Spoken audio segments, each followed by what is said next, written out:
Pakistan social ایسوسی ایشن ضلع اکاڑہ کے عہدیداران اور کارکنان کی تقریب حلف وفاداری القلم اسکول دیپالپور میں منعقد ہوئی۔ موجودہ حالات کے تناظر میں پروگرام کو انتہائی مختصر کیا گیا اور بیرونی معزز مہمانوں کو بلانے کی بجائے مقامی تنظیمی ساتھیوں پر اکتفا کیا گیا۔ پی ایس اے کے ممبرز اور کوآرڈینیٹر پاکستان سوشل ایسوسی ایشن محمد احمد ساجد نے چودھری محمد آصف، حاجی اعجاز احمد، ظہیر عباس، ڈاکٹر عثمان انور دیگر دوستوں کے ساتھ معزز مہمانوں کا استقبال کیا۔ تقریب کا آغاز تلاوت کلام پاک سے ہوا۔ ملک محمد عباس نے تلاوت کلام پاک سے شرکاء کے قلوب و اذہان کو منور و معطر کیا، جبکہ دانیال ساجد نے بحضور سرور کونین صلی اللہ علیہ وآلہ وسلم نعت رسول مقبول صلی اللہ علیہ وسلم پیش کی۔ کوآرڈینیٹر محمد احمد ساجد نے معزز مہمانوں کا شکریہ ادا کرتے ہوئے تنظیم کے غرض و مقاصد سے آگاہ کیا اور شرکاء کو بتایا کہ پاکستان سوشل ایسوسی ایشن کا قیام قائد اعظم محمد علی جناح کی کاوشوں سے ہوا۔ تنظیم کے سیکرٹری جنرل حکیم لطف اللہ صاحب کو پی ایس اے کے تمام ممبران نے ویلکم کیا۔ چودھری اعجاز احمد، چودھری محمد آصف نے خصوصی طور پر ان کا شکریہ ادا کیا۔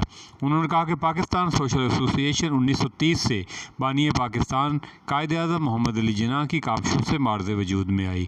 نواب بہادر یار جنگ اس کے پہلے بوائے اسکاؤٹ تھے اور سید یاسر حسین پی ایس اے کے مرکزی صدر، اور انہوں نے کہا کہ اس تنظیم کے مقاصد اللہ تعالیٰ کی رضا اور اس کے رسول صلی اللہ علیہ وسلم کی رضا ہیں۔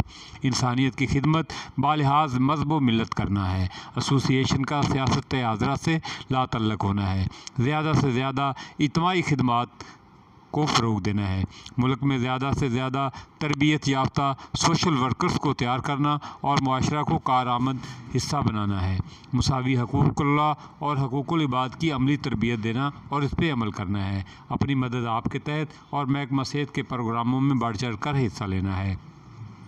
پاکستان میں جنگ ہو، امن، کسی بھی قسم کی قدرتی آفات مثلاً سیلاب و زلزلے میں حکومت کا ہاتھ بٹانا اور بے سہارا لوگوں کی مدد کرنا ہے۔ نوجوان لڑکے اور لڑکیوں کو مفید اور باعمل شہری بنا کر نوجوانوں میں جذبہ حب الوطنی پیدا کرنا ہے، قومی ترقی بذریعہ خود اعتمادی پیدا کرنا ہے۔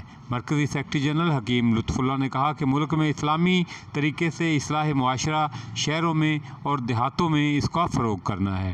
نوجوانوں کو فنی اور جدید سائنسی و کمپیوٹر علوم سے روشناس کرانا بھی پاکستان سوشل ایسوسی ایشن کے مشن میں شامل ہے۔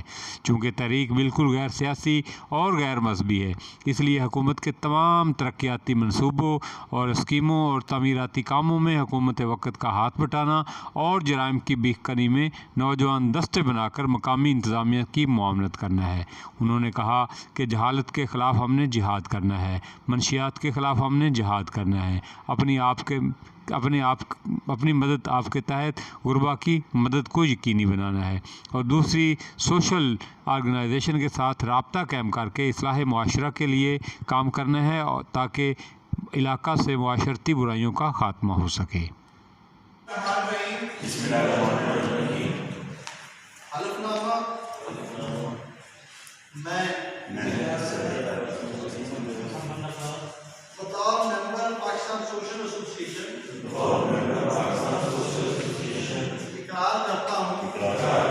تنظیم کے ممبران نے پاکستان سوشل ایسوسی ایشن کی اس کاوش کو زبردست اپریشیٹ کیا۔ بعد ازاں سیکرٹری جنرل حکیم لطف اللہ صاحب نے تمام عہدیداران سے حلف لیا۔ مجھے جو بھی ذمہ داری سونپی جائے گی اسے قبول کروں گا۔ اس تنظیم میں کام کرتے ہوئے میں اپنے ذاتی مفاد کو بالا تر رکھ کر اجتماعی مفاد کو،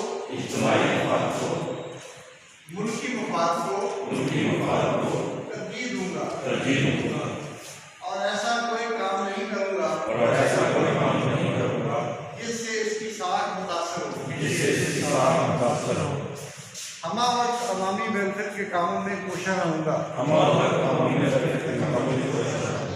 خدا آپ کا حامی ناصر ہو، تعالیٰ آپ کو یہ کام کرنے کی ہمت اور توفیق عطا فرمائے۔ شکریہ۔